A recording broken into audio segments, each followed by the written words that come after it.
નમસ્કાર વિદ્યાર્થી મિત્રો, આપણે ત્રીજા ચેપ્ટરની વાત કરતા હતા સુરેખ પથ પર ગતિ. અગાઉ આપણે પથ લંબાઈ, સ્થાનાંતર, સરેરાશ વેગ, સરેરાશ ઝડપ આના વિશે આપણે શીખી ગયા છીએ. એના આધારિત અગાઉના લેક્ચરમાં આપણે દાખલા પણ ગણ્યા હતા. હવે એનાથી આગળ આપણે વધવાનું છે તત્કાલીન અથવા આપણે તાક્ષણિક, તત્કાલીન કયો અથવા તાક્ષણિક વેગ અને ઝડપ ની વાત કરવાની છે. પહેલા તો આનો અર્થ શું થાય? તત્કાલીન અથવા આપણે એવું કહીએ કે તાક્ષણિક એટલે કે જે તે ક્ષણે વેગ, જે તે ક્ષણે વેગ. આપણી ભાષામાં અર્થ એવો થશે જે તે ક્ષણે વેગ એટલે કે 1 સેકન્ડ સમય છે ત્યારે એનો વેગ, 2 સેકન્ડ સમય છે ત્યારે એનો વેગ, 3 સેકન્ડ છે ત્યારે એનો વેગ, એટલે કે જે તે ક્ષણે એનો વેગ કેટલો છે એને તત્કાલીન વેગ અથવા તાક્ષણિક વેગ કહેવામાં આવે. વિદ્યાર્થી મિત્રો, અહીંયા બેનો અર્થ એક જ થશે. તત્કાલીન વેગ કયો અથવા તમે ઝડપ કયો, બરોબર? બે આપણે એક સમાન જ સમજવાના છે. તમે ખાલી ઝડપ કયો અથવા તત્કાલીન વેગ કયો, બરોબર, બેના જવાબ છે એ એક સરખા જ આવશે. એટલે આપણે અહીંયા આ થિયરી છે એ સમજવાની છે. સૌથી પહેલા હું તમને એક સાદું ઉદાહરણ આપું છું. અગાઉ પણ મેં તમને આ ઉદાહરણ આપ્યું હતું કે આ માનો કે સુરેખ પથ છે. આપણે એવું કહીએ કે અહીંયા અમદાવાદ શહેર છે અને અહીંયા માનો કે આપણે એવું કહીએ કે વડોદરા શહેર છે. વિદ્યાર્થી મિત્રો, અગાઉ મેં તમને ઉદાહરણ આપ્યું હતું, એ જ ઉદાહરણ હું ફરીથી સમજાવું છું. આ ધારો કે આપણું અમદાવાદ શહેર છે અને આ ધારો કે આપણું વડોદરા શહેર છે. હવે બે વચ્ચેનું અંતર છે એ હું એવું કહું કે 100 કિલોમીટર છે.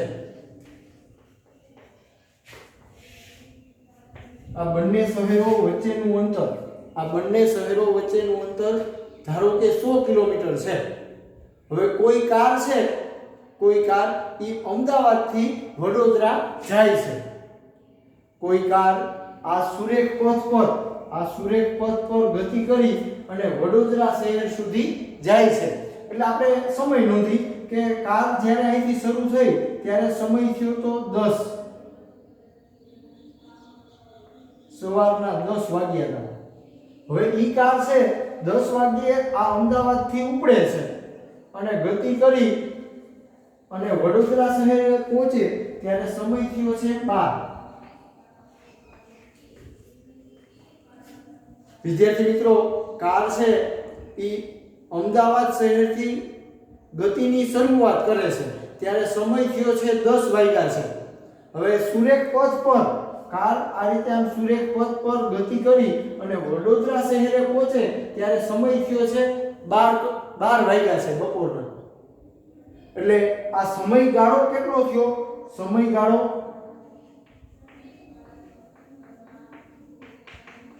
2 કલાકનો થયો. અંતિમ સમયમાંથી પ્રારંભિક સમય બાદ કરો એટલે 2 કલાક થાય. હવે વિદ્યાર્થી મિત્રો, આની આપણે સરેરાશ, આનો આપણે સરેરાશ વેગ અથવા સરેરાશ ઝડપ શોધી. તો પહેલા તો આપણે સરેરાશ વેગ આને ગણતરી કરીએ. સરેરાશ વેગ તો આપણી પાસે સૂત્ર છે સ્થાનાંતરના છેદમાં સમયગાળો. હવે સ્થાનાંતર એ કેટલું કરે છે? અહીંથી શરૂ કરી અને અહીં આવે એટલે સ્થાનાંતર એનું થયું 100 કિલોમીટર. છેદમાં સમયગાળો કેટલો થયો? તો કે 2 કલાક લાગી છે એટલે 50 કિલોમીટર પ્રતિ કલાક. વિદ્યાર્થી મિત્રો, આ જે કાર છે એનો સરેરાશ વેગ આપણને 50 કિલોમીટર પ્રતિ કલાક મળે છે. હવે આના ઉપરથી આપણે સમજવાનું છે. હવે હું તમને એમ કહું કે કાર જ્યારે અહીંયા પહોંચી હોય ત્યારે આપણે અંદાજિત એવું કહીએ કે 10:30 વાગ્યા.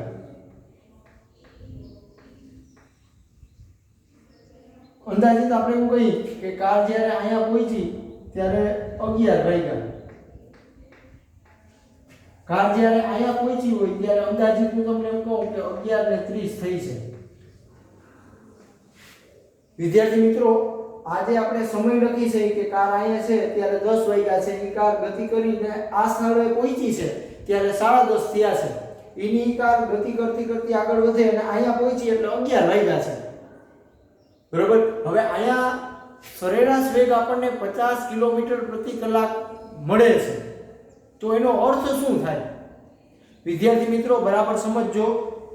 હું એવું કહું કે આ 10:30 વાગ્યા છે, બરોબર, ત્યારે માનો કે અહીંયા કોઈ બમ્પ રાખેલો છે, બરોબર, રોડ ઉપર આપણે જે બમ્પ રાખેલું હોય એવો ધારો કે અહીંયા બમ્પ છે. તો શું થશે? તો આ સ્થળે એનો વેગ 50 કિલોમીટર પ્રતિ કલાક નહીં હોય. બરાબર સમજો વિદ્યાર્થી મિત્રો. કાર જ્યારે અહીંયા આ સ્થળે પહોંચી છે ત્યારે હું એમ કહું કે એ સ્થળે એક બમ્પ રાખેલો છે. તો શું કરશે કે કાર છે, બરોબર, એ આમ ઝડપથી આવતી હશે પણ એ બ્રેક મારશે અને એનો વેગ છે એ 50 નહીં હોય. હવે ત્યાં વેગ કદાચ એનો 20 કિલોમીટર પ્રતિ કલાક થઈ ગયો હશે. એનાથી આગળ વધી તો માનો કે એની કાર છે એ ગતિ કરતી કરતી માનો કે આ સ્થળે આવી, બરોબર, તો કદાચ રસ્તો સાફ છે, રસ્તો ખુલ્લો છે, તો ત્યાં એનો વેગ 80 કિલોમીટર પ્રતિ કલાક પણ થઈ ગયો હોય. બરોબર. અહીંયા મેં તમને કીધું કે કદાચ એનો વેગ 20 કિલોમીટર પ્રતિ કલાક થઈ ગયો હોય. અહીંયા કદાચ એવું બન્યું હોય રસ્તો સાફ હોય તો 80 કિલોમીટર પ્રતિ કલાક એનો વેગ થઈ ગયો હોય. એનાથી આગળ વિચારીએ, માનો કે આ આગળ જતા અહીંયા ફાટક આવે છે, તો કદાચ કાર આપણી સ્થિર પણ થઈ ગઈ હોય. બરોબર. કાર આ સ્થળે પહોંચે ત્યારે માનો કે ફાટક બંધ છે, તો ત્યાં કાર સ્થિર થઈ ગઈ હોય તો એનો વેગ 0 થયો. જો હવે આપણે એમ કહીએ કે આ સરેરાશ વેગ છે એ 50 કિલોમીટર પ્રતિ કલાક છે, તો શું દરેક ક્ષણે દરેક સમયે એ 50 જ હોય? ના, એવું નહીં બને. તમે જોઈ શકો ઉદાહરણમાં કે આ સ્થળે એનો વેગ 20 થઈ ગયો છે, પછી અહીંયા રસ્તો ખુલ્લો છે, ટ્રાફિક નથી, તો ત્યાં એનો વેગ 80 કિલોમીટર પ્રતિ કલાક પણ થઈ ગયો છે. પછી અહીંયા ફાટક બંધ છે તો 0 કિલોમીટર પ્રતિ કલાક એનો વેગ થઈ ગયો છે. એટલે વિદ્યાર્થી મિત્રો, આ સરેરાશ વેગ છે, સરેરાશ વેગ એ આપણને દરેક ક્ષણે 50 કિલોમીટર પ્રતિ કલાક જ એનો વેગ હોય એવી માહિતી આપે નહીં. એટલે મેં અહીંયા લખ્યું છે કે સરેરાશ વેગ એ પદાર્થે આપેલ સમયગાળામાં કેટલી ઝડપી ગતિ કરી છે.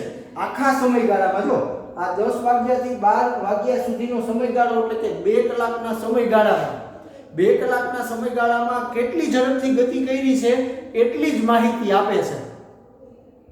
જે તે ક્ષણે એની ગતિ કેટલી છે એ માહિતી મળે નહીં. જે તે ક્ષણે, જે તે સમયે, જે તે ક્ષણે એનો વેગ કેટલો છે એ માહિતી મળશે નહીં. આખો આપણો 2 કલાકનો જે આ સમયગાળો છે, 2 કલાકનો આખો જે સમયગાળો છે એમાં એને કેટલી ઝડપથી ગતિ કરી છે એટલી જ માહિતી મળે છે. બરોબર. 10:30 વાગ્યે એનો વેગ કેટલો હતો, 11 વાગ્યે વેગ કેટલો હતો, 11:30 વાગ્યે વેગ કેટલો હતો એ માહિતી મળતી નથી.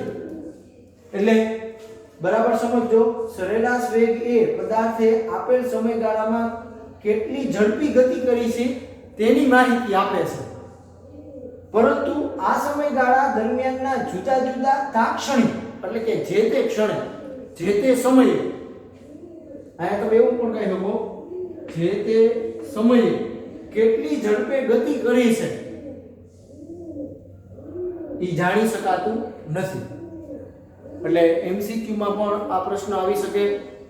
સરેરાશ વેગ છે, બરોબર, એ આપણને કોઈ ચોક્કસ સમયગાળામાં એનો વેગ કેટલો છે, કેટલી ઝડપથી એની ગતિ કરી છે એટલી જ માહિતી આપે છે. બાકી જે તે ક્ષણે એટલે મેં તમને અહીં સમજાવ્યું કે 10:30 વાગ્યે એનો સરેરાશ વેગ આપણને 50 મળ્યો તો અહીંયા 50 નહીં હોય, બમ્પ છે તો એ 20 કિલોમીટર પ્રતિ કલાક થઈ ગયો હશે, બરોબર. રસ્તો ખુલ્લો છે તો અહીંયા 80 કિલોમીટર પ્રતિ કલાક પણ એનો વેગ થઈ ગયો છે. જો એટલે જે તે ક્ષણે એની ઝડપ કેટલી છે, ગતિ કેટલી છે, એ માહિતી મળતી નથી. હવે આ માહિતી મળતી નથી, સરેરાશ વેગ ઉપરથી આ માહિતી મળતી નથી, તો આપણે શું કરવાનું, તો કે એના માટે આ રાશિની જરૂર પડે, તત્કાલીન વેગ અથવા તમે ઝડપ કયો. જે તે ક્ષણે કારનો વેગ કેટલો છે, જે તે ક્ષણે કારનો વેગ કેટલો છે એ જાણવું હોય તો એના માટે તત્કાલીન વેગ નામની રાશિની જરૂર પડે. બરોબર, બરાબર સમજો. જે તે ક્ષણે અથવા સમયે, જે તે સમયે કારનો વેગ કેટલો છે તે જાણવા માટે કઈ રાશિની જરૂર પડે, તત્કાલીન અથવા તાક્ષણિક વેગની જરૂર પડે. કે ભાઈ આ કાર છે એ જ્યારે 10:30 વાગે અહીંયા પહોંચી ત્યારે એનો વેગ કેટલો હતો આ જાણવું હોય તો એના માટે તત્કાલીન વેગ નામની રાશિની જરૂર પડે. એટલે આપણે એના વિશે વિગતવાર અભ્યાસ કરવાનો છે. વિદ્યાર્થી મિત્રો, પહેલા આપણે એ સમજી લઈએ કે સરેરાશ વેગ હોય, સરેરાશ વેગ, તો એના માટે આપણી પાસે સૂત્ર છે સરેરાશ વેગ બરાબર ડેલ્ટા x ના છેદમાં ડેલ્ટા t, અથવા આપણે એવું કહીએ કે સ્થાનાંતરના છેદમાં સમયગાળો. વિદ્યાર્થી મિત્રો, આ સૂત્ર આપણે અગાઉ શીખી ગયા છીએ. સરેરાશ વેગ બરાબર સ્થાનાંતરના છેદમાં સમયગાળો. હવે સ્થાનાંતર છે તો એને આપણે ડેલ્ટા x વડે દર્શાવીએ, એટલે કે સ્થાનમાં થતો ફેરફાર, છેદમાં સમયગાળો એટલે ડેલ્ટા t. હવે આ સરેરાશ વેગ ઉપરથી આપણે શું મેળવવાનું છે, તત્કાલીન વેગ અથવા તાક્ષણિક વેગ. તો આના ઉપરથી કેવી રીતે મેળવાય, તો એના માટે રીત છે કે આપણો જે આ સમયગાળો હોય, જેવી રીતે અહીંયા મેં તમને કીધું કે આ સમયગાળો છે એ 2 કલાકનો છે. આ સમયગાળો આપણે ઘટાડતો જવાનો, સૂક્ષ્મ કરતો જવાનો. હવે આ સમયગાળો આપણે સૂક્ષ્મ કરવાની વાત આવે તો ગણિતમાં લક્ષ નામનું ચેપ્ટર આવે. સમયગાળો નાનો કરવો હોય, સૂક્ષ્મ કરવો હોય તો એના માટે ગણિતમાં લક્ષ નામનું ચેપ્ટર આવે. એટલે કે આપણે સરેરાશ વેગ ઉપરથી જો તત્કાલીન વેગ મેળવવો હોય તો આપણે શું કરવું પડે, સમયગાળો નાનો કરતો જવો પડે.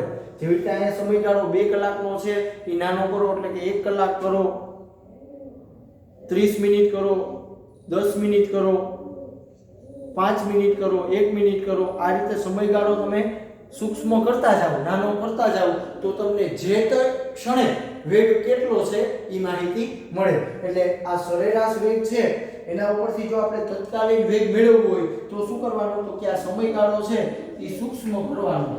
Limit delta t tends to 0 બરાબર delta t tends to 0 delta x ના છેદમાં ડેલ્ટા t. હજી આનાથી આગળ સાદુરૂપ આપો તો આ લક્ષ છે એનો ઉપયોગ કરો તો આને તમે આમ પણ લખી શકો dx છેદમાં dt. તત્કાલીન વેગને ખાલી v વડે પણ દર્શાવવામાં આવે.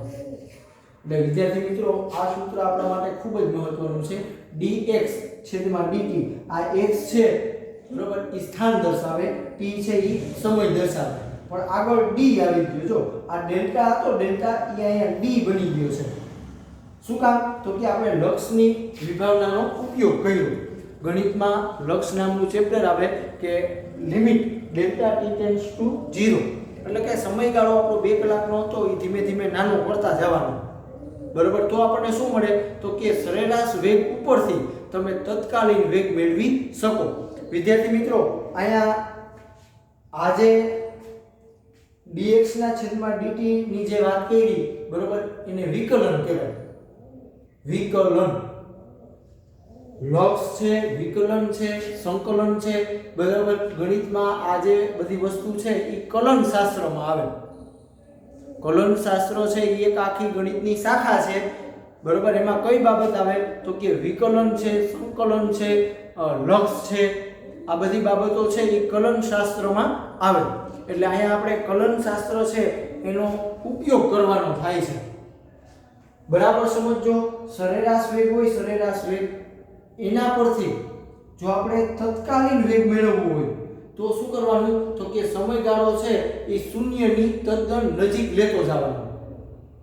જેવી રીતે 2 કલાક કીધી સમયગાળો, અહીંયા 2 કલાકનો કીધો, એવી રીતે 1 કલાકનો સમયગાળો, 30 મિનિટનો, 15 મિનિટનો, 5 મિનિટનો, 1 મિનિટનો, 0.5 સેકન્ડ, 0.1 સેકન્ડ, આ રીતે સમયગાળો છે એ આપણે શૂન્યની તદ્દન નજીક લેવાનો. બરાબર. આનો અર્થ એવો થશે કે આપણો સમયગાળો છે એ શૂન્યની તદ્દન નજીક લેવાનો. તદ્દન નજીક એટલે જેવી રીતે આપણે કહીએ કે 0.5 છે, 0.01 છે, 0.001 છે, તો આ બધા અંકો છે, બરોબર, એ શૂન્યની નજીકના અંકો કહેવાય. જો એકદમ નજીક સમયગાળો આપણે એકદમ શૂન્યની નજીક લેવાનો. એટલે limit delta t tends to 0, એટલે કે સમયગાળો શૂન્યની તદ્દન નજીક. આનો અર્થ એવો થાય ડેલ્ટા x ના છેદમાં ડેલ્ટા t. હવે આ ડેલ્ટા છે, બરોબર, એનું હજી આગળ સાદુરૂપ આપો તો dx ના છેદમાં dt. આને વિકલન કહેવામાં આવે. ગણિતમાં આને વિકલન કહેવામાં આવે. એટલે આને બોલાય શું? x નો t સાપેક્ષે વિકલિત ગુણક. x નો t સાપેક્ષે વિકલિત ગુણક. આ જમણી બાજુ જે આ જે આપણું સૂત્ર છે એમાં જમણી બાજુ જે છે dx ના છેદમાં dt, એને શું કહેવાય? x નો t ની સાપેક્ષે વિકલિત ગુણક કહેવામાં આવે. અથવા તમે એને x નું t ની સાપેક્ષે વિકલન પણ કહી શકો. આ x છે, x એનું t ની સાપેક્ષે વિકલન, અથવા તમે એવું કહી શકો કે x નો t ની સાપેક્ષે વિકલિત ગુણક. ગણિતમાં આને વિકલન કહેવામાં આવે છે. હવે વિદ્યાર્થી મિત્રો ખાસ સમજો કે જે તે ક્ષણે તમારે વેગ મેળવવો હોય, જે તે ક્ષણે જો વેગ મેળવવો હોય તો આપણે તત્કાલીન વેગ નામની રાશિ વ્યાખ્યાયિત કરવી પડે. જે તે ક્ષણે વેગ મેળવવો હોય તો એના માટે તત્કાલીન વેગ અથવા એવું કહો કે તાક્ષણિક વેગ નામની રાશિ વ્યાખ્યાયિત કરવી પડે. હવે બીજી મહત્વની વાત એ કે સરેરાશ વેગ હોય, સરેરાશ વેગ, એના ઉપરથી તમારે તત્કાલીન વેગ મેળવવો હોય તો શું કરવાનું તો કે સમયગાળો આપણો જે 2 કલાકનો છે એ નાનો કરતો જવાનો, શૂન્યની તદ્દન નજીક લેતો જવાનો સમયગાળો. એટલે કે limit delta t tends to 0 નો જો ઉપયોગ કરવામાં આવે, બરોબર, તો સરેરાશ વેગ છે એના ઉપરથી તમે તત્કાલીન વેગ મેળવી શકો. હવે અહીંયા આપણે તત્કાલીન વેગ મેળવવો હોય તો એના માટે 2 રીત આવે. તત્કાલીન વેગ મેળવવા માટે 2 રીત આવે છે.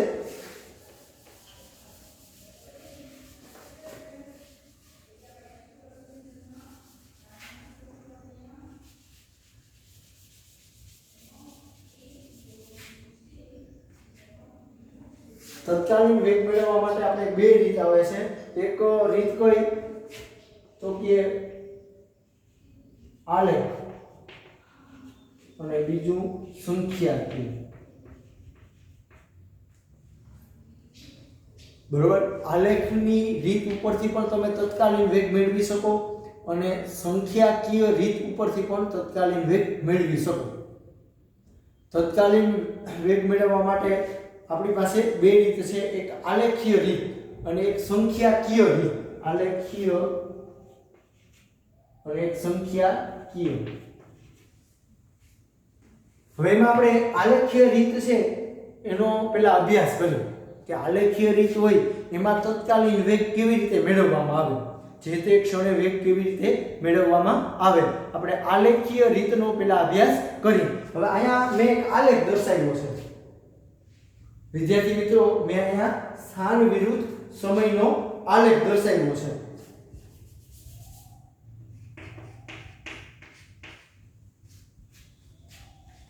સ્થાન વિરુદ્ધ સમયનો આપણો આ આલેખ છે. હવે એમાં તમે જોઈ શકો કે મેં અંદાજિત સ્કેલમાં આપ્યો છે. અંદાજિત સ્કેલમાં આપ્યો છે. હવે આપણે અહીંયા કરવાનું શું છે તો કે તત્કાલીન વેગ મેળવવાનો છે આલેખની રીતનો ઉપયોગ કરીને. આલેખીય રીતનો ઉપયોગ કરી અને આપણે તત્કાલીન વેગ મેળવવાનો છે. તો સ્થાન વિરુદ્ધ સમયનો આપણો આ આલેખ છે. હવે આપણે ગણતરી કોના માટે કરવી છે તો કે 4 સેકન્ડ પર વેગ. 4 સેકન્ડ સમય છે ત્યારે આપણે એનો વેગ જાણવો છે. બરાબર સમજો. 4 સેકન્ડ સમય છે ત્યારે કારનો વેગ કેટલો છે એ આપણે જાણવાનું છે. તો એના માટે આપણે શું કરવાનું તો કે સૌપ્રથમ આપણે આ આલેખ દોર્યું. હવે એમાં મેં બે સમયગાળો છે. સમયગાળો હું 2 સેકન્ડનો વિચારું. સમયગાળો હું 2 સેકન્ડનો વિચારું એટલે કે આ 3 સેકન્ડ અને આપણી આ 5 સેકન્ડ. બરોબર. સમય આપણે સમયગાળો આપણે 2 સેકન્ડનો રાખવો હોય તો શું કરવું પડે? આ 5 સેકન્ડ અને આ 3 સેકન્ડ એટલે 5 - 3 એટલે 2 સેકન્ડ આવી જાય. હવે આજે P1 બિંદુ અને P2 બિંદુ મેં દર્શાવ્યા છે. જો 3 સેકન્ડ છે તો અહીંયા આમ સીધી લાઈન લંબાવો એટલે અહીં P1 બિંદુ બતાવ્યું છે. 5 સેકન્ડ છે એ લાઈન આમ સીધી લંબાવો તો અહીં મેં P2 બિંદુ દર્શાવ્યું છે. હવે આપણે શું કરવાનું તો કે આ બંને બિંદુ છે બરોબર એને આપણે જોડવાના. આપણે આ બંને બિંદુ છે એને આપણે સીધી લાઈનથી આમ જોડવાના.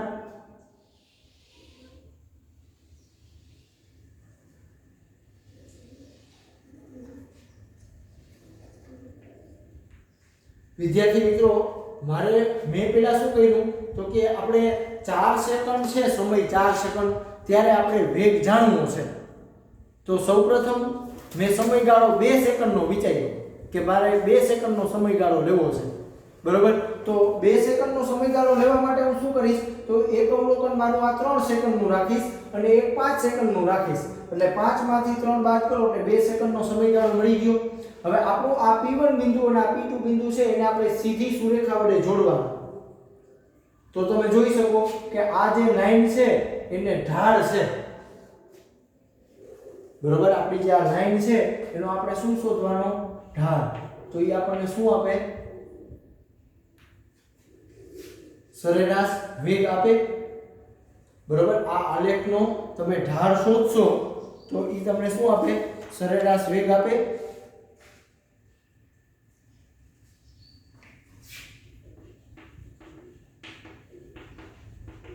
આ વસ્તુ આપણે અગાઉ મેં તમને સમજાવી દીધી.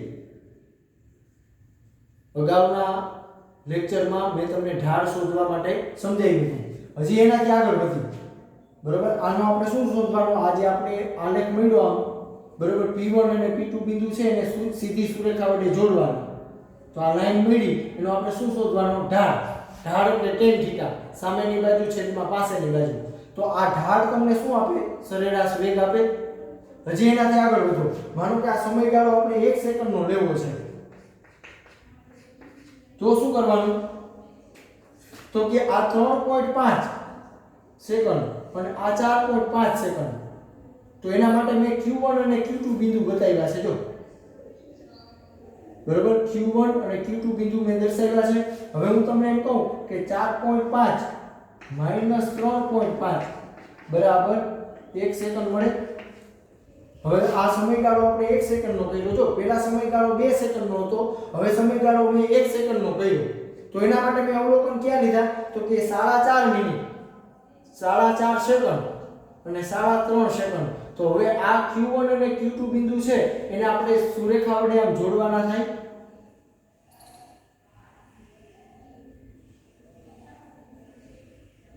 હવે આ લાઈન છે એ પણ આપણે આમ ત્રાસી છે. તો આનો તમે ઢાળ શોધો, ઢાળ તો એ તમને શું આપે? સરેરાશ વેગ આપે. બરોબર, અગાઉ મેં તમને સમજાવ્યું હતું કે ઢાળ છે, ઢાળ સ્થાન વિરુદ્ધ સમયનો આલેખ હોય, એનો જો ઢાળ શોધો તો તમને સરેરાશ વેગ નામની રાશિ આપે છે. હજી એનાથી આપણે આગળ વધી કે આ સમયગાળો હજી આપણે નાનો કરી. બરોબર, નાનો કરી એટલે કે અંદાજિત હું એમ કહું કે 3.5 છે. બરોબર, એ અંદાજિત હું એમ કહું કે 3.75 કરી નાખું.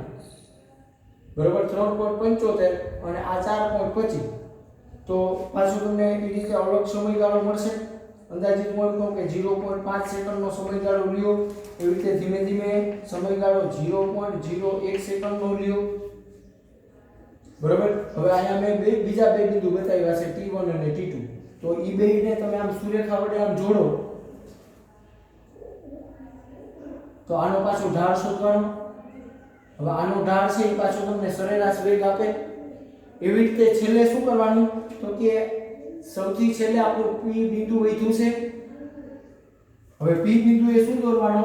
સ્પર્શક દોરવાનો. આમ સ્પર્શક આપણી આમ લાઈન હોય, આમ લાઈન અહીંયા હું એમ કહું કે P બિંદુ છે. તો હવે અહીંયા આપણે શું કરવાનું તો કે અહીંયા આપણે આમ સ્પર્શક દોરવો પડે.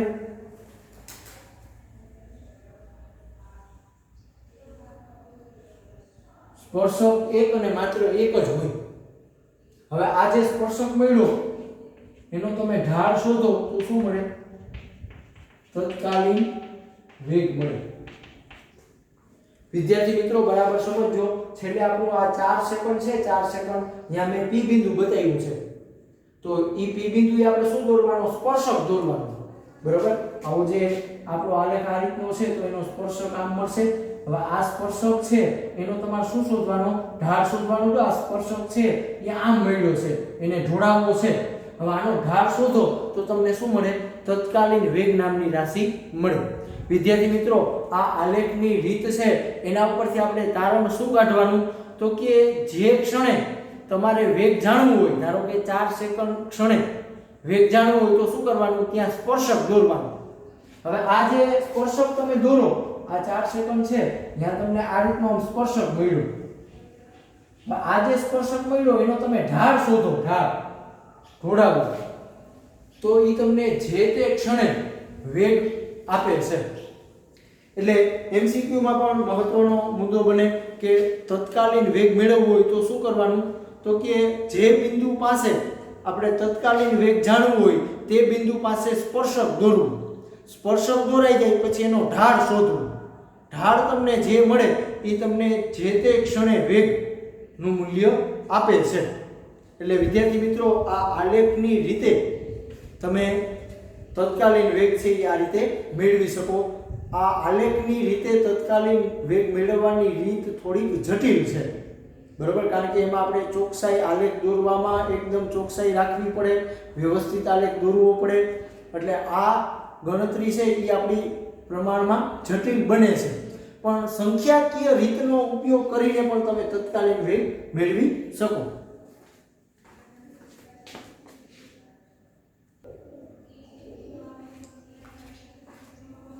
વિદ્યાર્થી મિત્રો હવે નેક્સ્ટ લેક્ચરમાં આપણે સંખ્યાકીય રીતે તત્કાલીન વેગ સમજવાનું થશે. આ જે મેં સમજૂતી આપી છે બરોબર, એ આલેખની રીતે તત્કાલીન વેગ કેવી રીતે મેળવાય એની રીત તમને સમજાવી. હવે આના પછી નેક્સ્ટ લેક્ચરમાં આપણે સંખ્યાકીય રીતે તત્કાલીન વેગ કેવી રીતે મેળવાય બરોબર એનો આપણે વિગતે અભ્યાસ કરશું.